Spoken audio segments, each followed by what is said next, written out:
అందరూ పేచీల కోరు అని అనేవారట. ఇప్పటికీ అమ్మ చెప్తుంది, మీ ఇద్దరిని 3 చెరువుల నీళ్లు తాగించేదా అన్నట్టు కదా. నాకు ఊహ తెలిసిన దగ్గర నుండి కాళ్ళకు వేసుకునే పట్టాల దగ్గర నుంచి తలలో రిబ్బన్ల వరకు ప్రతిదీ నా ఇష్టమేనట.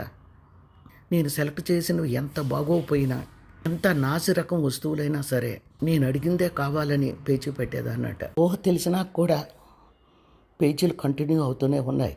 ఎందుకంటే చిన్నప్పటి నుంచి అలా పెరిగాను కదా. మీరెంతో కష్టపడి కాలేజీలో సీటు సంపాదిస్తే ఆ కాలేజీ వద్దని నా ఫ్రెండ్స్ కోసం ఎందుకు పనికిరాని కాలేజీలో జాయిన్ అయ్యాను. అప్పుడు మీరేమీ అనలేదు. అమ్మ ఎంత రుచిగా వండుతున్నా అవి తినకుండా జొమాటోకి, స్విగ్గీకి ఆర్డర్ ఇచ్చి ఫుడ్ తెప్పించుకొని నా ఆరోగ్యం పాడైపోయింది. అప్పుడు కూడా మీరు నన్ను మందలించలేదు.